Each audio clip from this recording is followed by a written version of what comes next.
Next topic है great Nicobar island project से संबंधित।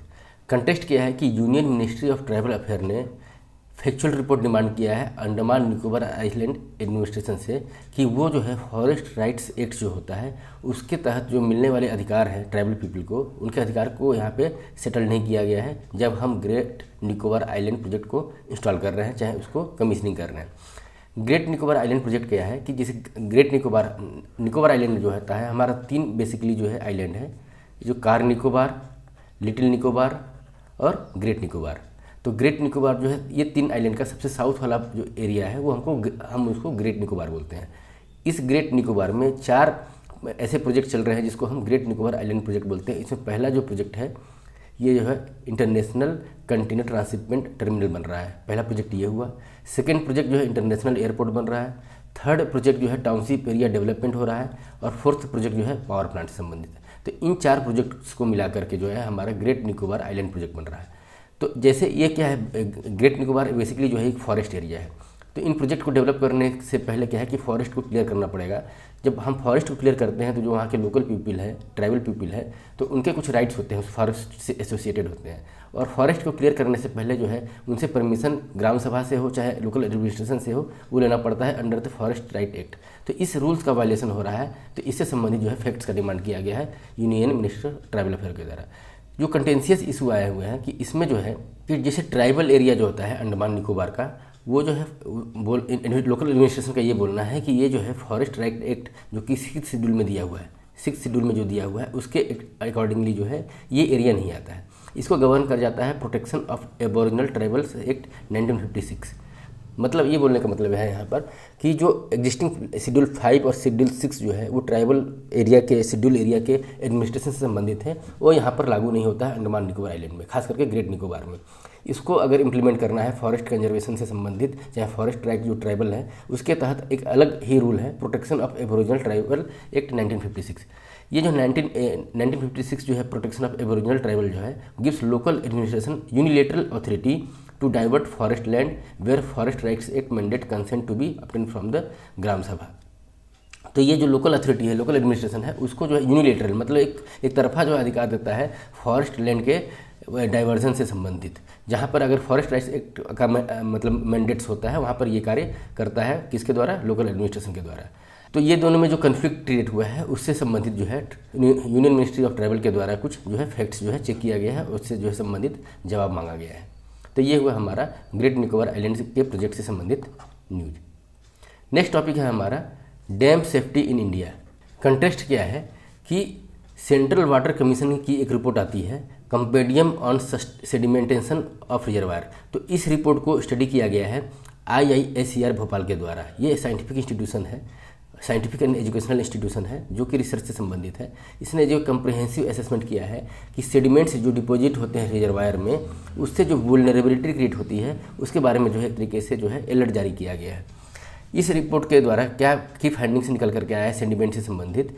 तो जो मेनी रिजर्वायर जो है, बहुत सारे जो रिजर्वायर हैं वो अपने 50% जो है स्टोरेज कैपेसिटी जो है उनकी वुल्नरेबिलिटी बढ़ गई है क्योंकि सेडिमेंटेशन के डिपोजिशन से। सेडिमेंट्स इन द सेंस क्या होता है कि जैसे रॉक्स हुआ, सॉइल हुआ, तो इससे जो है अगर जो इनके जो पार्टिकल्स होते हैं, मिनरल्स होते हैं, वो धीरे धीरे इरोड होकर के जो रिजर्वायर है उसके बेस में जमा होता है। जैसे ये हमारा रिजर्वायर है, वाटर रिजर्वायर, तो इसका ये बेस था पहले। अब सेडिमेंट्स डिपॉजिट होते होते बेस को और ऊपर शिफ्ट करते गए हैं, धीरे धीरे इस रिजर्वायर की जो कैपेसिटी है वो रिड्यूस होते जाती है। तो सेडिमेंटेशन के डिपोजिशन से जो रिडक्शन हो रहा है स्टोरेज कैपेसिटी का रिजर्वायर का, उससे संबंधित जो है कुछ फैक्ट्स जो है इस इंस्टीट्यूशन के द्वारा जो है फैक्ट चेक के थ्रू रिलीज किए गए हैं। इसमें ये बताया गया कि जो है 50% जो रिजर्वायर के स्टोरेज कैपेसिटी है वो एक तरीके से हम लॉस्ट करते जा रहे हैं। रीजनल वेरिएशन की बात किया जाए तो Himalayan region, west flowing river जिसमें कि नर्मदा और तापी नदी हैं, और east flowing river, Indo Gangetic river में जो है सबसे ज़्यादा वल्नरेबिलिटी है, सबसे ज़्यादा जो है क्राइसिस होने वाला है। कंसिक्वेंस क्या हो रहा है कि सेडिमेंटेशन की वजह से क्या है, एक तो सेडिमेंटेशन स्टार्वेशन हो जा रहा है, मतलब जहाँ पे सेडिमेंट्स की ज़रूरत है, जहाँ पे मिनरल्स की ज़रूरत है, सरफेस एरिया पे, सॉइल पे, लैंड मास पे, वहाँ पर इसका स्टार्वेशन हो जा रहा है। और अननेसेसरी का जो है वाटर रिजर्वर में जमा होने से क्या हो जा रहा है कि एक तो वाटर की सिक्योरिटी से संबंधित एक खतरा हो जा रहा है, दूसरा जो कि वाटर रिजर्वायर का यूटिलाइजेशन ड्रिंकिंग वाटर के लिए होता है, इरीगेशन के लिए होता है और पावर जनरेशन के लिए होता है। तो इससे जो है एनर्जी जनरेशन का भी जो है एक डिफिशिएट हो जा रहा है। डैम्स के बारे में अगर देखा जाए अगर इंडिया के कंटेक्स्ट में, तो इंडिया जो है वर्ल्ड का थर्ड लार्जेस्ट जो है डैम ओनिंग कंट्री है। मतलब इस सबसे ज़्यादा जो है डैम चाइना में है एक नंबर पे, सेकंड यूएसए, और थर्ड पे जो है इंडिया है जहाँ पे डैम ज़्यादा बिल्डअप हुए हैं। अगर स्टेट वाइज देखा जाए तो सबसे ज़्यादा डैम जो है महाराष्ट्र स्टेट में है, जबकि इंडिया में ओवरऑल 6000 लार्ज डैम 2023 में बनाए जा चुके थे। लार्जेस्ट रिजर्वायर के टर्म्स जो को वॉल्यूम के हिसाब से अगर देखा जाए तो इंदिरा सागर डैम जो कि नर्मदा नदी में मध्य प्रदेश में बना हुआ है, वो सबसे बड़ा रिजर्वायर इंडिया में डैम्स की कैपेसिटी के हिसाब से है। कंसर्न क्या है कि हमारे जो मोर देन लार्ज डैम जो भी है, मोर देन 80% जो है वो आउटडेटेड डैम, पिछले 25 साल से भी पुराने डैम है। मतलब उनका मेंटेनेंस रख रखाव जो है वो डिफिकल्ट हो गया है। सेफ्टी से संबंधित जो डैम के है उससे भी जो है हमेशा कंसर्न जारी किया जाता है। की इनिशिएटिव जो डैम सेफ्टी से लिए गए हैं गवर्नमेंट के द्वारा, 2021 में डैम सेफ्टी एक्ट पास किया गया था। एक इंस्टीट्यूशनल फ्रेमवर्क है जो कि नेशनल लेवल पे जो है नेशनल डैम सेफ्टी अथॉरिटी का इस्टेब्लिशमेंट करता है, और स्टेट लेवल पे स्टेट डैम सेफ्टी ऑर्गेनाइजेशन का इस्टेब्लिशमेंट करता है, national committee on dam safety और state committee on dam safety के अंतर्गत। तो ये हुआ इसके मतलब डैम की सेफ्टी से संबंधित जो है अथॉरिटीज़ जो है ऑर्गेनाइज किया गया है। दूसरा ये है कि national register of the large dam, एक रजिस्टर एक डाटा के लिए रूप में बनाया गया है, और इसको ऑर्गेनाइज किया गया है किसके द्वारा, सेंट्रल वाटर कमीशन के द्वारा। फिर dam rehabilitation and improvement project जो है ड्रिप, ये प्रोजेक्ट है फेज़ 2 एंड फेज़ 3 के रूप में इसको इम्प्लीमेंट किया गया है, किसके द्वारा, department of water resource, river development and Ganga rejuvenation, central water commission के अंतर्गत जो है ये दो संस्थाओं के द्वारा इसको जो है स्टार्ट किया गया है। विथ फाइनेंशियल असिस्टेंस कहाँ से मिला है इसको, वर्ल्ड बैंक के द्वारा और एशियन इंफ्रास्ट्रक्चर इन्वेस्टमेंट बैंक जो कि चाइना में बेस्ड है, तो इसके द्वारा जो है इसको फाइनेंशियल असिस्टेंस प्रोवाइड किया गया है। साथ साथ जो है सिस्मिक हजार्डस एनालिसिस जो है वो इन्फॉर्मेशन सिस्टम थ्रू तो साइंस टूल के द्वारा किया गया है। सिस्मिक हजार्डस मतलब जो है डैम एक तरीके से जियोलॉजिकल जो है स्ट्रक्चर को भी चेंज करता है डैम, और अगर सिस्मिक एरिया में हो जाए, सिस्मिक प्रोन एरिया में अगर हो जाए तो ये इसकी हजार्डस लेवल चाहे जो मतलब जो है कि सेफ्टी से जो है संबंधित जो भी इशू होते हैं उससे संबंधित जो है seismic hazardous analysis information system जो है वो हमको एक तरीके से जो है डाटा प्रोवाइड करता है, इसके बारे में फैक्ट्स वगैरह हमको देता है। अदर इनिशिएटिव जो है इसके द्वारा मतलब इंस्टीट्यूशन के रूप में लिया गया है, जैसे कि national centre for the earthquake safety, ये जो है national institution of technology Jaipur में स्थित है। ये जो है डैम सेफ्टी से संबंधित अर्थक्वेक के थ्रू होने वाले जो प्रॉब्लम्स हैं उसको जो है स्टडी करता है। फिर जो है dam health and rehabilitation monitoring application DHARMA, ये डैम सेफ्टी रिव्यू पैनल जो है स्टेट के द्वारा जो है गठित किया जाता है, तो इससे संबंधित हुआ। इंटरनेशनली देखा जाए अगर डैम सेफ्टी को लेकर के, तो world commission on the dam ये ऑर्गेनाइज किया जाता है वर्ल्ड बैंक और IUCN के द्वारा सिंस 1998। फिर international commission on the large dam, ये जो है नॉन गवर्नमेंटल ऑर्गेनाइजेशन है, इस्टेब्लिश किया गया था 1928 में। और Indian national committee on the large dam, ये अंडरटेक्स इंटरेक्शन विद द ये international commission on the large dam संस्था के द्वारा जो है इसके तरीके से इसके अंडर में जो है इंटरेक्ट करता है, इससे कोलैबोरेट करता है डैम सेफ्टी के मामले में। तो ये हुआ डैम सेफ्टी से संबंधित डैम का एक स्टैटिस्टिक्स हुआ और उससे संबंधित जो है हमारा डिस्कशन। नेक्स्ट टॉपिक है हमारा सीड मैनेजमेंट से संबंधित। कंटेक्स्ट क्या है कि डिपार्टमेंट ऑफ एग्रीकल्चर और फार्मर वेलफेयर ने रिलीज किया है नया ड्राफ्ट सीड्स बिल 2025। सीड्स के बारे में देखा जाए तो ये जो है सीड्स बिल 2025 ये रिप्लेस करेगा seeds act 1966, seeds control order 1983। ये दो सीड्स से संबंधित जो है कानून इंडिया में चल रहे थे, उसको जो रिप्लेस करके सीड्स बिल 2025 में इंट्रोड्यूस किया गया है। ऑब्जेक्टिव क्या है, to regulate quality of seeds and planting material available in the market, मतलब मार्केट में जो अवेलेबल सीड्स हैं उनकी क्वालिटी और प्लांटिंग मटेरियल से संबंधित जो है रेगुलेशन की बात ये करेगा सीड्स एक्ट 2025 की। हाईलाइट्स ये है कि जैसे कि no unregistered seeds to be sold, मतलब कोई भी सीड्स जो सोल्ड होगा वो अनरजिस्टर्ड नहीं होना चाहिए। अगर अनरजिस्टर्ड है तो कंडीशन क्या है उसका कि एक तो जो है जो फार्मर्स वैरायटी है, जो फार्मर्स के द्वारा जो सीड्स ग्रो किए गए हैं उसको एग्जेम्पशन मिला हुआ है इसमें, और दूसरा जो है जो कि वो सीड्स जो एक्सक्लूसिवली एक्सपोर्ट के लिए एक्सपोर्ट के पर्पज़ से डेवलप किए गए हैं उनको जो है रजिस्ट्रेशन का कुछ जो है छूट है उसमें, अदरवाइज बिना रजिस्ट्रेशन के कोई भी सीड्स जो है सेल नहीं होगा इंडिया में। दूसरा एक साथी पोर्टल है जिसमें जितने भी सीड्स हैं वो एक तरीके से मैंडेटरी है कि उसमें रजिस्ट्रेशन होना चाहिए।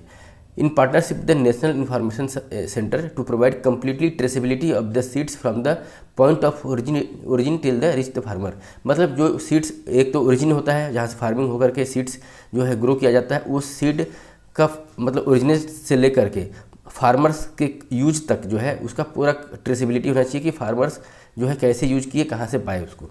तो एक तरीके रोड मैप इस टाइप का है। फिर seeds varieties to confirm the Indian minimum seed certification standard, और दूसरा जो है सीड्स वैरायटी जो ग्रो की जाएगी वो इंडियन मिनिमम सीड सर्टिफिकेशन का जो स्टैंडर्ड है, जो सीड्स का मिनिमम स्टैंडर्ड है उसको जो है वो कन्फर्म होना चाहिए, उसको फॉलो करना चाहिए। फिर सेंट्रल और स्टेट लेवल पे जो है सीड्स कमेटी गठित की गई है अंडर द सेंट्रल गवर्नमेंट और स्टेट गवर्नमेंट। फिर उसके अंतर्गत सब कमेटी भी गठित की गई है to recommend varieties of seeds for registration after scrutinising their claims. तो मतलब जो है सब कमेटी है सीड्स वैराइटीज़ को लेकर के। फिर जो है इसमें है national register on seed varieties. ये एक टाइप का रजिस्टर है जिसमें जो है मेंशन किया गया है जितने भी वैराइटीज़ ऑफ सीड्स हैं जिनको कंट्रोल और मैनेज करना है वो जो है इस नेशनल रजिस्टर में इंक्लूडेड है। फिर फार्मर्स के प्रोटेक्शन के लिए और उनके राइट्स को सेव करने के लिए, मतलब उनके राइट्स और कोई प्रोटेक्शन और सेविंग के लिए जो भी सीड्स वो ग्रो करते हैं, चाहे ट्रेडिशनल वैरायटी का हुआ चाहे उनके फार्मिंग में भी हुआ, तो उनको जो है वो चाहे तो सेव कर सकते हैं, खुद भी यूज कर सकते हैं, उसके एक्सचेंज के रूप में जो है दूसरे सीड्स को ले सकते हैं और साथ साथ सेल भी कर सकते हैं बिना किसी ब्रांड रजिस्ट्रेशन के। अगर उनको ब्रांड रजिस्ट्रेशन होगा तब जा करके उनको मतलब जो है कुछ रूल्स रेगुलेशन लागू होंगे। अदरवाइज अगर वो सेल्फ यूज के लिए एक्सचेंज के रूप में और सेल भी करते हैं तो ये रूल्स रेगुलेशन उन पर लागू नहीं होता है। साथ साथ जो है सेंट्रल और स्टेट सीड टेस्टिंग लेबोरेटरी के इस्टेब्लिशमेंट की बात करता है ये सीड्स एक्ट 2025। कंपेरिजन अगर देखा जाए तो सीड्स एक्ट 1966 और ड्राफ्ट जो बिल आया है सीड्स से संबंधित 2025 में, तो कुछ बेसिक डिफरेंसेस देख लेते हैं कि पहला वाला जो 1966 वाला जो सीड्स एक्ट था उसमें लिमिटेड रेगुलेटरी स्कोप्स था, और सेकंड वाले में covers all commercial solds seeds variety, जो भी सीड्स वैरायटी सोल्ड होते हैं कमर्शियल लेवल पे वो सब भी रेगुलेटेड है अंडर दी न्यू बिल में। फिर सीड रजिस्ट्रेशन की बात की जाए तो dependent on government notification and not mandatory for every variety, मतलब जिस सीड्स को नोटिफाई किया है गवर्नमेंट के द्वारा उसी सीड्स को रजिस्ट्रेशन करना है पिछले वाले एक्ट में, और जो कि मतलब जो है एवरी वैराइटीज़ जो भी है उसको मैंडेटरी नहीं है कि वो उसका रजिस्ट्रेशन किया जाए। लेकिन जो न्यू सीड्स बिल आया है उसमें mandatory registration for every seeds variety, मतलब जितने भी सीड्स की वैरायटी है उसका मैंडेटरी रजिस्ट्रेशन है जो कि यूज करेगा, मतलब अगर ट्रेड के पर्पज से भी करते हैं तो। और old notified varieties are deemed to be registered, मतलब ओल्ड वैराइटीज़ भी और न्यू वैराइटीज़ भी कंपलसरी जो है उसका रजिस्ट्रेशन। फिर क्वालिटी एश्योरेंस की बात की जाए तो जो basic standard for the germination and chastity with limited testing structure, मतलब जो क्वालिटी का जो है टेस्टिंग स्ट्रक्चर जो था वो एक लिमिटेड स्कोप था उसका, जबकि न्यू ड्राफ्ट बिल में जो है strict quality marks, digital labelling, QR traceability and expanded accredited laboratory, मतलब जो है उसकी क्वालिटी को मॉनिटर करने के लिए इसके एरिया को जो है क्वालिटी मॉनिटरिंग लैब टेस्टिंग के एरिया को जो है एक तरीके से ब्रॉडन किया गया है इसमें।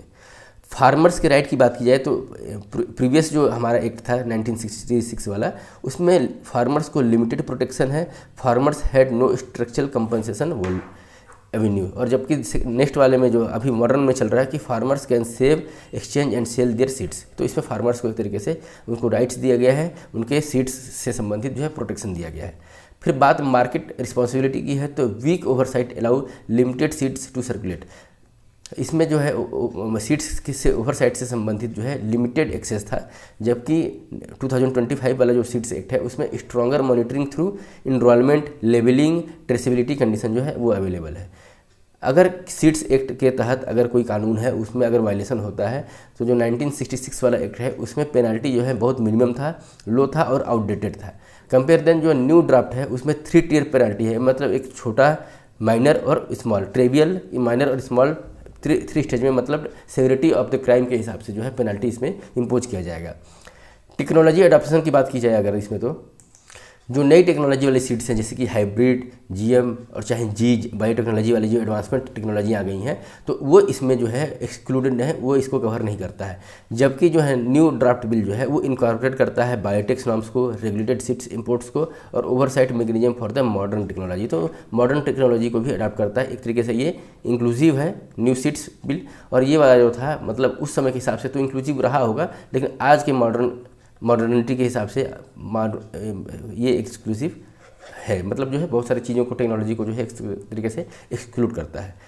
सीड्स का अगर फैक्ट सीड्स देखा जाए तो इंडिया जो है वर्ल्ड का 5th लार्जेस्ट सीड इंडस्ट्री है। नंबर 1 पे यूएसए है जो कि सबसे बड़ी सीड की इंडस्ट्री है। सीड्स एक्सपोर्ट से जो हमको फॉरेन एक्सचेंज मिलता है वो हमको मिलता है $150 million worth global export market valued 15 billion less than 1% after 2023-24 के हिसाब से देखा जाए तो। और सीड जो प्रोग्राम इंडिया में रन कर रहा है उसका वो सिस्टम किस पे है, लिमिटेड जनरेशन पे है। मतलब जो है सीड मल्टीप्लिकेशन जो होता है, ओरिजिन होता है, ग्रो होता है, वो स्टेज वाइज होता है। इसमें फर्स्ट स्टेज है 3 जनरेशन के स्टेज में ब्रीडर स्टेज। इसमें progeny of the nucleus seeds of variety, मतलब न्यूक्लियस वैरायटी ऑफ सीड्स जो है उसको इसमें डेवलप किया जाता है and produced by the originating breeder और बाय स्पॉन्सर ब्रीडर। तो ओरिजिनल ब्रीडिंग होगा या तो जो स्पॉन्सर मतलब जो हाइब्रिड टाइप की वैरायटी जो होगी मतलब वहाँ पे ब्रीड किया जाएगा। इसमें ICAR promotes sponsor breeder seeds production programme through national seeds corporation, state farm corporation of India और कृषि विज्ञान केंद्रों के द्वारा जो है एक तरीके से ICAR जो है Indian council of agriculture research जो है इसको प्रमोट करेगा सीड प्रोडक्शन के प्रोग्राम से संबंधित। फिर सेकेंड स्टेज है इसमें जो कि फाउंडेशन सीड्स। ये प्रोजनी कहाँ से है, ब्रीडर सीड्स की बात आता है।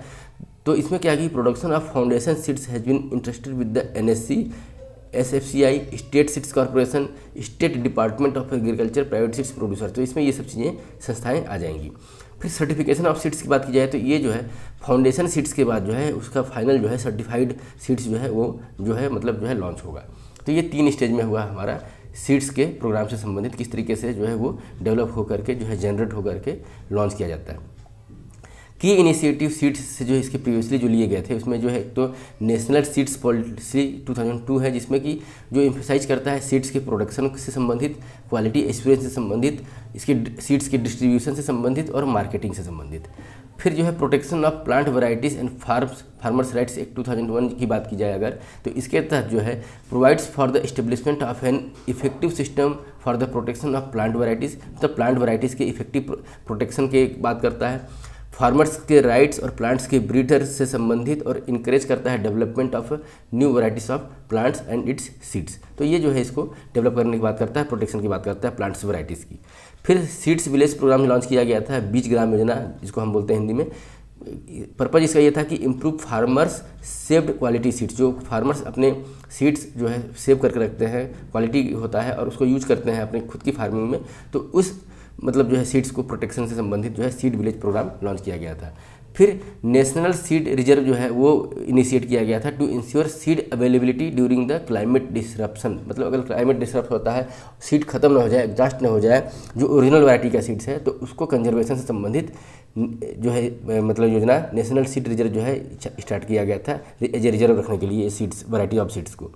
फिर उड़ीसा में लॉन्च किया गया था कि integrated landscape into formal seed system. तो ये लैंड रेसेस सिस्टम क्या है, लैंड रेसेस क्या है, ये genetically diverse crop plantation process है जिसमें कि जो क्रॉप पॉपुलेशन होता है वो इवॉल्व होता है ट्रेडिशनल फार्मर प्रैक्टिस के थ्रू, जिसमें कि नेचुरल एडाप्टेशन और ह्यूमन सिलेक्शन दोनों का कॉम्बिनेशन के थ्रू जो है ये genetically diverse crop population grow किया जाता है। इसके अलावा जो है national seeds project phase 3 seed management 2.0 system जो है वो भी रन करते हैं पैरेलल में सीड्स के प्रोटेक्शन, मैनेजमेंट, मार्केटिंग और क्वालिटी कंट्रोल से संबंधित। तो ये हुआ सीड से संबंधित हमारा कुछ डिस्कशन। नेक्स्ट टॉपिक है हमारा सैंड माइनिंग से संबंधित। कंटेक्स्ट क्या है इसका कि जैसे मान लीजिए हम सैंड माइनिंग करते हैं, सैंड माइनिंग होता है जनरली रिवर बेड से। तो रिवर बेड से जब सैंड माइनिंग करते हैं तो सैंड वहाँ से जब हटा लिया जाता है तो रिवर का जो बैंक वगैरह है वो इरोजन होता है, इसको खतरा होता है। तो सैंड माइनिंग का जो एक्सट्रैक्शन कर लिया गया है तो उसका रिप्लेनिशमेंट होना चाहिए, मतलब फिर से जो है रिजुवेनेट होना चाहिए, फिर से उसका फिलमेंट होना चाहिए। तो इससे संबंधित जो है ना सर्वे आता है डिस्ट्रिक्ट सर्वे रिपोर्ट, वो जो है डिस्ट्रिक्ट सर्वे रिपोर्ट के आधार पर जो है सैंड माइनिंग को क्लियरेंस दिया जाता है। सुप्रीम कोर्ट ने क्या बोला है कि हम डिस्ट्रिक्ट सर्वे रिपोर्ट को जो है मतलब ऑथेंटिक नहीं मानते हैं जब तक कि mandatory replacement data is mandatory precondition for the environment, मतलब जो रिप्लेसमेंट डाटा जब तक कि अवेलेबल नहीं होता है along with the district survey report, मतलब डिस्ट्रिक्ट सर्वे रिपोर्ट के साथ साथ हमको रिप्लेनिशमेंट डाटा चाहिए, तब जाके हम मानेंगे कि डिस्ट्रिक्ट सर्वे रिपोर्ट जो है वो ऑथेंटिक है। अदरवाइज क्या है, ये फंडामेंटली डिफेक्टेड है। विदाउट रिप्लेनिशमेंट डाटा के DSR report, district survey report जो है वो फंडामेंटली जो है डिफेक्टिव है। देखा जाए कि जो नेचुरल रिजनरेशन ऑफ प्रिंसिपल क्या बोलता है कि जैसे कि ट्रीज़ को अगर हम कट करते हैं तो उसके पहले जो है कटिंग से पहले जो है ट्री को रीग्रो कराना होता है, मतलब कहीं ना कहीं जो है हम ट्री को रीग्रो कराते हैं, ताकि जो है इस जो लॉस होना चाहिए, जो फॉरेस्ट वगैरह का लॉस हो रहा है, उसको जो है हम तरीके से एडजस्ट कर पाए रीग्रोथ के थ्रू। सेम उसी टाइप का जो है sand mining requires a recharge study to ensure river bed remain balance. तो इसका भी जो है सैंड माइनिंग से पहले जो है उसके मतलब जो रिप्लेसमेंट को हमको जो स्टडी करना पड़ेगा, जिससे हमको ये पता चले कि जो रिवर बेड है वो जो है वो बैलेंस वे में रह रहा है कि नहीं रह रहा है। सैंड माइनिंग के बारे में अगर देखा जाए तो सैंड माइनिंग क्या है कि removal of natural Sands and related resources, जैसे कि नेचुरल सैंड्स जो होते हैं, रिवर बेड्स वगैरह डिपॉजिट्स होते हैं, उसके एक्सट्रैक्शन से संबंधित, और साथ साथ जो एसोसिएटेड मिनरल्स स्टोन्स वगैरह होते हैं जो कि रिवर बेड्स, लैंड्स और अदर एनवायरमेंटल एरिया में पाए जाते हैं, तो उनको एक्सट्रैक्शन करने से संबंधित जो है सैंड माइनिंग होता है, जिसका यूटिलाइजेशन कंस्ट्रक्शन कार्य और प्रोसेसिंग कार्यों में किया जाता है।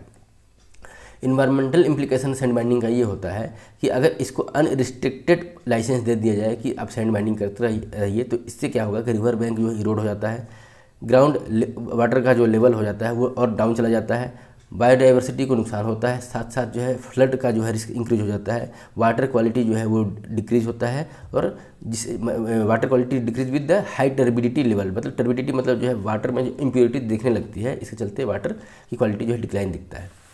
तो सैंड माइनिंग क्या होता है और इन्वायरमेंटल इम्प्लीकेशन क्या है सैंड माइनिंग के। सैंड माइनिंग को गवर्न करने के लिए उसके एग्जिस्टिंग लीगल फ्रेमवर्क इंडिया में क्या कार्य करते हैं पहले से, तो एक तो ये सैंड माइनिंग जो है वो एक इन्वायरमेंटल प्रोटेक्शन एक्ट 1986 के तहत भी कार्य मतलब जो है रेगुलेट होता है। फिर एक केस हुआ था Deepak Kumar versus state of Haryana, जिसमें सुप्रीम कोर्ट ने जो है सैंड माइनिंग को लेकर के इन्वायरमेंटल क्लियरेंस को जो है मैंडेटरी कर दिया था with regards to all minor mineral extraction including sand. तो सैंड माइनिंग अगर कहीं लाइसेंस दिया भी जाता है तो इन्वायरमेंटल क्लियरेंस जो है मैंडेटरी है under the Deepak Kumar versus state of Haryana case. फिर इन्वायरमेंटल इम्पैक्ट असेसमेंट जो है नोटिफिकेशन 2016 अमेंडमेंट के हिसाब से जो है cluster based assessment and making replacement study a key part of the district survey report. मतलब इन्वायरमेंटल इम्पैक्ट असेसमेंट भी ये बोलता है कि डिस्ट्रिक्ट सर्वे रिपोर्ट में जो है रिप्लेनिशमेंट जो है स्टडी वो उससे संबंधित जो है डाटा शेयर होना चाहिए। Sustainable sand mining management guidelines 2016, enforcement and monitoring guidelines 2020, इसके अकॉर्डिंगली जो है calculation of annual replenishment ratio two determine safe sustainable mining right. मतलब जो है इसमें एक डाटा दिया जाएगा कि किस लेवल तक जो है माइनिंग जो है सेफ है और किस लेवल तक जो है अनसेफ है, उसी के अकॉर्डिंगली जो है लाइसेंस का जो है डिस्ट्रीब्यूशन किया जाएगा। तो ये हुआ हमारा सैंड माइनिंग से संबंधित जो है डिस्कशन। इसके साथ कुछ मिसलेनियस टॉपिक भी कवर हम कर लेते हैं इसी में। इसमें पहला टॉपिक है हमारा ब्रिक्स लैंड रजिस्ट्रेशन पार्टनरशिप से संबंधित। लैंड रजिस्ट्रेशन पार्टनरशिप जो है इसको लॉन्च किया गया है 15th ब्रिक्स समिट जो कि ब्राज़ील में हुआ था, उसके अंतर्गत एग्रीकल्चर मीट हुआ था, वहीं पे इसे लॉन्च किया गया था। पर्पज़ क्या है इसका, to address land degradation, desertification and soil fertility के जो लॉस हो रहे हैं उसको जो है कंट्रोल करने के लिए और साथ साथ जो है बेनिफिट स्मॉल फार्मर्स को देने के लिए जो है इसे एक तरीके से लॉन्च किया गया है। रिलेवेंस क्या है लैंड रजिस्ट्रेशन पार्टनरशिप का, अगर इंडिया के हिसाब से देखा जाए तो India is a land of high rate of land degradation. देखा जाए तो 32% ऑफ इंडिया लैंड को है वो डिग्रेड हो गया है, मतलब उसकी फर्टिलिटी जो है वो कम हो गई है। और उसमें अगर देखा जाए तो 25% तो लैंड ऐसा है कि वो डेजर्टिफिकेशन की तरफ जो है वो आगे बढ़ गया है। डाटा किसका है ये, फूड एंड एग्रीकल्चर ऑर्गेनाइजेशन का डाटा ये बोलता है। तो ये हुआ ब्रिक्स रजिस्ट्रेशन से लैंड रजिस्ट्रेशन से संबंधित हमारा। नेक्स्ट टॉपिक है हमारा united Nation India global capacity building initiatives. Contest क्या है कि इंडिया ने लॉन्च किया है यूनाइटेड नेशन के साथ मिल करके ग्लोबल कैपेसिटी बिल्डिंग इनिशिएटिव। क्षेत्र कौन कौन से कवर किए जाएंगे इसमें, एशिया, अफ्रीका और कैरेबियन कंट्रीज। पर्पज क्या है इसका कि इंडिया और यूनाइटेड नेशन ज्वाइंटली सितंबर 2000 में लॉन्च किए। इसमें यूज ये किया जाएगा कि जो इंडिया ने सस्टेनेबल डेवलपमेंट गोल से संबंधित जो अपने अचीवमेंट है, क्या रोड मैप फॉलो किया, क्या तरीके से जो है अब सस्टेनेबल डेवलपमेंट गोल की तरफ इंडिया आगे बढ़ रहा है, तो उस मतलब उस रूल्स को, उस मेथड्स को जो है वो एक तरीके से एशिया, अफ्रीका और कैरेबियन कंट्री में ट्रांसफ़र करने के साथ साथ कैपेसिटी बिल्डिंग की बात ये करता है। इसको इम्प्लीमेंट किया जाएगा United Nation India sustainable development goal countries fund और India technical economical cooperation programme के थ्रू जो है इसको इम्प्लीमेंट किया जाएगा। इसमें जो है शेयर किया जाएगा इंडिया का डेवलपमेंट एक्सपीरियंस, बेस्ट प्रैक्टिसेस और expertise with the global south nation for the accelerating progress on the sustainable development गोल। तो जो इंडिया का जो है डेवलपमेंट एक्सपीरियंस रहा, बेस्ट प्रैक्टिस रहा सस्टेनेबल डेवलपमेंट गोल के संबंध से रिलेटेड, उसको जो है यहाँ पे शेयर किया जाएगा। नेक्स्ट टॉपिक है हमारा रिक्लेम फ्रेमवर्क से संबंधित। कंटेक्स्ट क्या है रिक्लेम फ्रेमवर्क से संबंधित? जैसे माइंस एरिया होता है, कोल माइंस है मान लीजिए, ठीक है। कोल माइंस एरिया में डेवलप हो रहा है, माइनिंग एक्सट्रैक्शन हो रहा है कोल का, 30 ईयर 40 ईयर 20 ईयर जो भी ड्यूरेशन में कोल माइंस है उस एरिया में प्रॉस्पेरिटी रहती है। लेकिन जैसे वो कोल एग्जॉस्ट हो जाता है तो वो माइंस जो है क्लोज हो जाता है। माइंस क्लोज हो जाने से एक तो इन्वायरमेंट पे इम्पेक्ट पड़ता है, दूसरा सस्टेनेबिलिटी लाइवलीहुड पे भी फर्क पड़ता है। माइंस क्लोज हो गया तो जो लोकल लाइवलिटी है उस पर जो है अफेक्ट पड़ता है। तो उसको किस तरीके से जो है एडजस्ट किया जाए, किस तरीके से उसमें जो है मतलब इंक्लूसिविटी लाया जाए, तो इससे संबंधित जो है कोल मिनिस्ट्री के द्वारा जो है एक कोल कंट्रोलर ऑर्गेनाइजेशन है उसके द्वारा और हार्टफुल इंस्टीट्यूशन के द्वारा जो है ये रिक्लेम फ्रेमवर्क चालू किया गया है। ये ऑब्जेक्टिव क्या है कि structured guide for the inclusive community engagement and development through the mine closure and post closure phase. मतलब जो है माइंस अगर क्लोज हो जाता है या क्लोज हो जाने के बाद का जो फेस होता है जिससे वहाँ पे इकोलॉजिकली से लेकर के लैंडस्केप्स के मामले में चाहे लाइवलीहुड के बारे में जो कुछ चेंजेस आते हैं तो उससे संबंधित जो है कम्युनिटी को इंगेज करना और डेवलपमेंट के लिए बात करना और डेवलपमेंट के लिए और क्या भी जो है रास्ते हो सकते हैं उससे संबंधित बात करता है। स्पेशल एम्फेसाइज इसमें किया गया कि gender inclusivity, representation of the vulnerable group और alignment with the Panchayati Raj institution. Reclaim का फुल फॉर्म यहाँ पे क्या है कि एक तो रीच आउट है जिसमें अंडरस्टैंड किया जाएगा कम्युनिटी का जो भी फीलिंग्स है उसको अंडरस्टैंड करना। फिर इन्विजन की बात है जिसमें dream and define the future. चूँकि क्या है कि माइंस अगर क्लोज हो गया है तो वहाँ पे जनरली लोगों को लगता है कि अब यहाँ पे कुछ भी फ्यूचर नहीं है, तो फ्यूचर को फिर से एक तरीके से ड्रीम करना। फिर को डिजाइन मतलब जो है प्लान टुगेदर स्ट्रेटेजिकली, मतलब जो है फ्यूचर के लिए जो है एक तरीके से प्लान करना। फिर लोकलाइज मतलब adopt ground reality. Act implement with the participation, और पार्टिसिपेशन इसमें क्या है जेंडर की भी बात करता है, पंचायती राज की भी बात करता है और वल्नरेबल ग्रुप की भी बात करता है इसमें। फिर इंटीग्रेट करता है ensure sustainability through the system और मेंटेन क्या करना sustain through the localise leadership. तो ये हुआ रिक्लेम से संबंधित जो है जो हमारा डिस्कशन इसको स्टार्ट किया गया है कोल कंट्रोलर ऑर्गेनाइजेशन के द्वारा। और एरिया कौन सा होगा हमारा, ऐसा एरिया जो जहाँ पे माइंस या तो क्लोज हो गए हैं और क्लोज होने के बाद जो है वहाँ पे पोस्ट क्लोजर जो फेस चल रहे हैं उससे संबंधित जो है ये फ्रेमवर्क चालू किया गया है। नेक्स्ट टॉपिक है हमारा लिव्स एंड अर्थ्स। कंटेक्स्ट क्या है इसका कि स्टार रेटिंग अवार्ड सेरेमनी हुआ था कोल और लिग्नाइट माइंस के द्वारा, तो उसी में इसको जो है रिलीज किया गया था इनिशिएटिव लाइव्स और इनिशिएटिव अर्थ। लाइफ्स इनिशिएटिव जो है वो एक तरीके से ग्लोबल जो बेस्ट प्रैक्टिसेस है उसी के अकॉर्डिंगली हमको भी फॉलो करना है, जिसमें हम जो है माइंस का जो क्लोजर होगा वो रिस्पॉन्सिबल और सस्टेनेबल मैनर में होगा। पहला ये हुआ लाइफ्स। सेकंड जो अर्थ है वो ग्रीन फाइनेंसिंग की बात करता है, मतलब वो ये जो फाइनेंस है वो चैनलाइज करेगा जो इन्वेस्टर्स का towards reclaiming transform mines into productive and environmental friendly assets. मतलब जो अबेंडेंट माइंस है जो एग्जॉस्ट हो गया है तो किस तरीके से जो है उस माइंस एरिया को जो अबेंडेंट हो गया है उसको रिक्लेम करना और इको फ्रेंडली प्रोडक्टिव एसेट्स के रूप में जो है उसको डेवलप करना। तो ये हुआ लाइव्स और अर्थ से संबंधित हमारा जो डिस्कशन। नेक्स्ट है हमारा uniform renewable energy tariff. Context क्या है इसका कि ये जो स्कीम चल रही थी रिन्यूएबल एनर्जी के जो यूनिफॉर्म टैरिफ से संबंधित उसको मिनिस्ट्री ऑफ पावर ने एक तरीके से स्क्रैप कर दिया है, ख़त्म कर दिया है। ये यूनिफॉर्म रिन्यूएबल एनर्जी टैरिफ जो है इसका एक्चुअल पर्पस था कि जो कंज्यूमर है उनको यूनिफॉर्म टैरिफ जो है मिले। किस तरीके से यूनिफॉर्म टैरिफ का कैलकुलेशन किया जाता था, by the averaging competitive bid tariff two of similar renewable energy project with in the central pool. तो इस बेसिस पे जो है इसका टैरिफ का कैलकुलेशन किया जाता था और टारगेट इसका था, एम इसका ये था कि ये यूनिफॉर्म टैरिफ इम्पोज किया जाए कंज्यूमर पे। Address potential impact on procures resulting from declining bid discover process. लेकिन जो इसकी बिडिंग होती थी जो यूनिफॉर्म रिन्यूएबल एनर्जी टैरिफ के लिए जो बिडिंग हो रही थी तो जो प्रोक्यूरर है वो जो है इसमें पार्टिसिपेट नहीं कर रहे थे।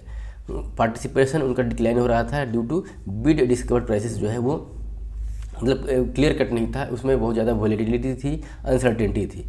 इसीलिए इसका रीजन का रिवोकेशन का रीजन यही है कि एक तो पावर सेल एग्रीमेंट जो साइन हो रहा था वो उसको साइन करने में प्रोक्यूरर्स जो है रिलेक्टेंट थे। उसका रीजन ये बताया जा रहा था कि uncertainty over the tariff for the 3 year fix period causing installed project. तो जो इंस्टॉल्ड प्रोजेक्ट है उसके चलते जो है टैरिफ के प्राइस से जो है वो अनसर्टेनिटी थी।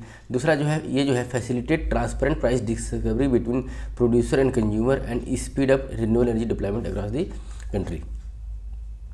और इसको जो है लैप्स करने का ये है कि एक नया मतलब एक मैकेनिज्म तैयार करने में जिससे कि ट्रांसपेरेंट प्राइस डिस्कवरी बिटवीन जो प्रोड्यूसर है और साथ साथ जो कंज्यूमर है उनके बीच में हो पाए और रिन्यूएबल एनर्जी का जो डिप्लॉयमेंट है अक्रॉस द कंट्री जो है वो स्पीड अप हो पाए।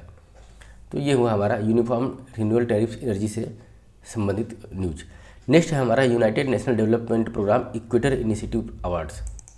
कंटेस्ट क्या है इस अवार्ड का, बीबी फातिमा करके एक जो है women's led self help group है, कहाँ पे धारवाड़ डिस्ट्रिक्ट में, कर्नाटका में, was one of the winner of equator initiative award also known as Nobel prize for the biodiversity conservation. तो बायोडाइवर्सिटी कंजर्वेशन से संबंधित इक्वेटर इनिशिएटिव अवार्ड है जिसको नोबेल प्राइज़ बोला जाता है बायोडाइवर्सिटी कंजर्वेशन के संबंध में। 2 साल में एक बार इस अवार्ड को दिया जाता है under the equator initiative united nation development programme के अंतर्गत। इसमें जो अवार्ड दिया गया है इस सेल्फ हेल्प ग्रुप को, इसने क्या किया है कि मिलेट बेस्ड मिक्स क्रॉपिंग जो है वो डेवलप किया। कहाँ पे, रेनफेड फार्मिंग, जो रेनफेड जो बारिश पर डिपेंड होने वाली फार्म्स लैंड है वहाँ पर इन्होंने मिलेट बेस्ड मिक्स क्रॉपिंग को डेवलप किया, जिससे ये प्रमोट हुआ कि क्लाइमेट रेजिलियंस फार्मिंग सिस्टम को डेवलप किया गया। लाइव स्टॉक रियरिंग जो है और हॉर्टिकल्चर एंड पॉपुलाइज्ड मिलेट, वहाँ पे इन्होंने climate friendly, environment friendly, biodiversity conservation से संबंधित जो है ये फार्मिंग प्रैक्टिस को प्रमोट किया। ये जो अवार्ड का इनिशिएटिव है ये प्रोवाइड करता है opportunity for the indigenous people, मतलब जो लोकल पीपल्स हैं उनको एक तरीके से अपॉर्चुनिटी देता है, and local community to address land degradation से बचने के लिए, बायोडाइवर्सिटी कंजर्वेशन से संबंधित और लाइवलीहुड इंप्रूवमेंट करने के लिए एक तरीके का ये इनिशिएटिव है, उसको एक रिकॉग्नाइजेशन है, अप्रिसिएशन है। तो ये हुआ हमारा united nation development programme equator initiative awards. Next है हमारा sustainable energy for the all. Contest क्या है, सी फॉर ऑल, ये जो इस मतलब जो है न्यूज है, इसमें क्या है कि एनटीपीसी जो है वो टाई अप किया है C for all for the energy transition road map. तो energy transition in the sense fossil fuel based जो एनर्जी का कंजम्पशन था उससे जो है रिन्यूएबल चाहे non fossil fuel based power के कंजम्पशन से संबंधित जो ट्रांजिशन हो रहा है उसके लिए जो है एनटीपीसी ने सी फॉर ऑल से टाई अप किया है। ये सी फॉर ऑल जो स्कीम है ये जो है जो बाकी मून थे, फॉर्मल जो है यूनाइटेड नेशनल सेक्रेटरी थे 2011 में, उनके द्वारा ये लॉन्च किया गया था। ये एक इंडिपेंडेंट ऑर्गेनाइजेशन है जो कि होस्ट किया जाता है किसके द्वारा, यूएनओपीएस के द्वारा, UN office for the project services के द्वारा जो ये होस्ट किया जाता है। इसका जो है सेपरेट, ये एक सेपरेट संस्था है, सेल्फ फाइनेंसिंग यूएन एजेंसी है which was part of the united national programme until 1994, मतलब 1994 तक जो है ये यूनाइटेड नेशनल डेवलपमेंट का ये पार्ट हुआ करता था। बाद में इससे ये सेपरेट होकर के self financing United nation agency ये बन गया। हेडक्वार्टर कहाँ पे है इसका, कोपेनहेगन डेनमार्क में। ऑब्जेक्टिव इसका ये है कि ये इम्प्लीमेंट करता है ह्यूमैनिटेरियन एंड डेवलपमेंट प्रोजेक्ट्स को जो कि सस्टेनेबल डेवलपमेंट से संबंधित है, सस्टेनेबल डेवलपमेंट के गोल से संबंधित है। ग्लोबल मैंडेट क्या है इसका कि accelerate progress on energy transition in the emerging and developing countries. तो एनर्जी ट्रांजिशन जो कि इमर्जिंग और डेवलपिंग कंट्रीज है उसमें ये एक तरीके से एक्सेलरेट करता है उसके प्रोग्रेस को। तो ये हुआ हमारा sustainable energy for the all C scheme जो कि एनटीपीसी से एसोसिएटेड है। कुछ कंसेप्ट जो हैं वो न्यूज में रहते हैं और बहुत बार जो है हम उसमें मतलब कन्फ्यूज रहते हैं, उसको भी हम एक्सप्लेन करते हैं यहाँ पर। एक टॉपिक है इसमें renewable purchase obligation and renewable consumption obligation. Contest क्या है इसका कि मिनिस्ट्री ऑफ पावर जो है एक रिवाइज्ड ड्राफ्ट नोटिफिकेशन जारी किया है जिसमें एक रिन्यूएबल कंजम्पशन और obligation under the energy conservation act 2001 जिसको जो है मैंडेटरी जो है ईयर वाइज रिवाइज किया गया है कि रिन्यूएबल एनर्जी कम से कम इतना जो है कंज्यूम होना चाहिए, किसके लिए, टारगेट 2024 और से लेकर के 2029 तक के लिए। तो 24 से लेकर के 29 तक के लिए रिन्यूएबल एनर्जी का जो है परचेस कंजम्पशन जो है एक पर्टिकुलर थ्रेशोल्ड जो है वो तय किया जाएगा under the energy conservation act 2001। ये आरपीओ और आरसीओ क्या है, रिन्यूएबल परचेस और ऑब्लिगेशन और रिन्यूएबल एनर्जी कंजम्पशन ऑब्लिगेशन। तो पहले क्या होता कि जैसे आरपीओ जो है उसको एस्टेब्लिश किया गया था अंडर द इलेक्ट्रिसिटी एक्ट 2003। ये मैंडेट करता है कि इलेक्ट्रिसिटी डिस्ट्रीब्यूशन जो कंपनियां हैं वो अपने कैपेटिव पावर प्रोड्यूसर चाहे ओपन एक्सेस कंज्यूमर जो भी हैं वो एनुअली परचेस करेंगे कुछ अमाउंट का जो है रिन्यूएबल एनर्जी, जितना भी एनर्जी वो अगर परचेस करती हैं, जो भी डिस्ट्रीब्यूशन कंपनी है, ट्रांसमिशन कंपनी है, चाहे कैपेटिव पावर प्लांट है, तो जितना भी एनर्जी वो परचेस करती हैं उसका कुछ अमाउंट जो है उनको compulsory as a renewable energy purchase करना है। ठीक है, तो ये इसका एक ऑब्लिगेशन है रिन्यूएबल परचेस ऑब्लिगेशन का। जबकि आरपीओ जो फोकस किस पे करता है कि हमको परचेस कितना करना है रिन्यूएबल एनर्जी से संबंधित, ठीक है। लेकिन जो एक्चुअल कंजप्शन है वो कैसे पता चलेगा कि हाँ हम जो परचेस कर रहे हैं रिन्यूएबल एनर्जी वो रिन्यूएबल एनर्जी कंजम्पशन में जो है ट्रांसमिशन हो रहा है कि नहीं हो रहा है, तो उसके लिए जो है ये आरसीओ को लॉन्च किया गया है। तो इस जो ये नोटिफिकेशन जारी किया गया है आरसीओ और आरपीओ के द्वारा, तो ये जो है नोटिफाई करता है कि पहले जो है हम आरसीओ से मतलब जो है आरपीओ की तरफ से परचेस एग्रीमेंट की तरह चल रहे थे, अब उसको जो है ट्रांजिशन होकर के कंजम्पशन की ओर बढ़ना है। तो ड्राफ्ट आरसीओ क्या बोलता है कि minimum share of electricity energy consumption from the renewable energy, मतलब मिनिमम कम से कम कुछ ना होना ही चाहिए आपका जो एनर्जी का सोर्स का कंजम्पशन है वो उसमें रिन्यूएबल एनर्जी का कुछ ना कुछ कंजम्पशन कंपलसरी रूप से ऑब्लिगेशन के तौर पे आपको होना चाहिए। और इसको मॉनिटर कौन करेगा? Bureau of energy efficiency. तो ये हुआ मिनिस्ट्री ऑफ पावर के द्वारा लॉन्च किया गया रिन्यूएबल पावर परचेस ऑब्लिगेशन और रिन्यूएबल पावर कंजम्पशन ऑब्लिगेशन। दो चीज़ें हैं, पहले परचेस पे फोकस किया गया था लेकिन उतना रिजल्ट का ट्रांसमिशन नहीं हुआ, रिन्यूएबल एनर्जी का कंजम्पशन उतना नहीं हो रहा था, तो अब जो है उसको फोकस करके रिन्यूएबल कंजम्पशन ऑब्लिगेशन की तरफ बढ़ा जा रहा है। नेक्स्ट टॉपिक है हमारा सस्टेनेबल एविएशन फ्यूल से संबंधित। कंटेस्ट क्या है इसका कि इंडियन ऑयल जो कि भारत की सबसे बड़ी जो है पेट्रोलियम कंपनी है, उसने साइन किया है एमओयू विथ एयर इंडिया के साथ सप्लाई करने के लिए सस्टेनेबल एविएशन फ्यूल। एक्चुअल में क्या होता है, एविएशन में हमारा जो है एटीएफ यूज होता है, एविएशन टर्बाइन फ्यूल हम यूज करते हैं, लेकिन अब जो है सस्टेनेबल एविएशन फ्यूल जो है वो प्रोड्यूस किया जा रहा है और ऐसा जो है इसकी कैपेबिलिटी है कि 50% तक जो है हम सस्टेनेबल एविएशन फ्यूल जो है उसमें ब्लेंड कर सकते हैं एटीएफ में। तो अब क्या है कि इंडिया जो है ना मैंडेट कर दिया है कि 1% सस्टेनेबल एविएशन फ्यूल जो है वो ब्लेंड किया जाएगा जेट फ्यूल में, जो जितने भी इंटरनेशनल एयरलाइंस जो है ऑपरेट होंगे 2027 में, उसमें 1% जो है मैंडेटरी जो है हमको ब्लेंडिंग करना है। रॉ मटेरियल क्या होता है सस्टेनेबल एविएशन फ्यूल को प्रोड्यूस करने में? तो corn grain, oil seeds, algae और other fats, oil and grease जो है, agriculture residues, forestry residues, wood mills waste water treatment sludges, ये जो है इनका यूज किया जाएगा सस्टेनेबल एविएशन फ्यूल को प्रोड्यूस में, और इसको हमको ब्लेंड करना है up to 1% with the jet fuel 2027 तक। और इसमें ऐसा भी जो है मतलब जो 50% तक का भी मतलब जो है ब्लेंडिंग किया जा सकता है, ऐसा अगर अवेलेबिलिटी मिलता है हमको सस्टेनेबल एविएशन फ्यूल तो हम कर सकते हैं उसको। नेक्स्ट टॉपिक है हमारा ग्रीन म्यूनिसिपल बॉन्ड से संबंधित। कंटेस्ट क्या है इसका कि गाजियाबाद नगर निगम जो है ना, फर्स्ट टाइम जो है इंडिया का कोई ऐसा नगर निगम बना है जिसने जो है सर्टिफाइड ग्रीन म्यूनिसिपल बॉन्ड जो है इशू किया है अंडर द स्वच्छ भारत मिशन अर्बन के तहत। और इसका टारगेट ये है कि 150 करोड़ जो है वो रेज करना है इस ग्रीन म्यूनिसिपल बॉन्ड के through for the development of tertiary sewage treatment plant. तो सीवेज ट्रीटमेंट प्लांट के लिए जो है 150 करोड़ तक का जो है फंड रेज करना है इसके थ्रू। और ये जो प्रोजेक्ट है टर्सरी सीवेज ट्रीटमेंट प्लांट, इसको जो है डेवलप किया जा रहा है पब्लिक प्राइवेट पार्टनरशिप के थ्रू, हाइब्रिड एन्युटी मॉडल है इसका। और इसमें जो है 40% जो है फंडिंग जो है म्यूनिसिपल फंडिंग में 40% जो है वो म्यूनिसिपल के द्वारा जो है फंडिंग की जाएगी। इसको ग्रीन म्यूनिसिपल बॉन्ड इसलिए बोला जाता है क्योंकि ये जो बॉन्ड है उसका जो है उससे फाइनेंस होगा क्या, क्लाइमेट मिटिगेशन से संबंधित प्रोजेक्ट्स, एडाप्टेशन और अदर एनवायरमेंटल फ्रेंडली और लो कार्बन प्रोजेक्ट्स को फंडिंग मिलेगा। तो इसलिए इसको हम ग्रीन म्यूनिसिपल बॉन्ड बोलते हैं। और बॉन्ड का मतलब यहाँ पे हुआ जो म्यूनिसिपल बॉन्ड है वो नॉन कन्वर्टिबल डेप्ट सिक्योरिटी है। नॉन कन्वर्टिबल मतलब इस डेप्ट सिक्योरिटीज़ को कभी हम कन्वर्ट करके इक्विटी में नहीं ले जाया जा सकता है। ये बॉन्ड का मतलब जो है इसका फिक्स टेन्योर है, उसके बाद ये मैच्योरिटी हो जाएगी और ये अपने आप जो है ये लिक्विडेट हो जाएगा। इसको फिर से रिन्यूअल करके या इक्विटी के रूप में जो है इसका ट्रांजिशन नहीं हो सकता है। और इसको जारी किया गया है under the constitutional mechanism article 243W के तहत जो है ग्रीन म्यूनिसिपल बॉन्ड गाजियाबाद नगर निगम के द्वारा जो है लॉन्च किया गया है।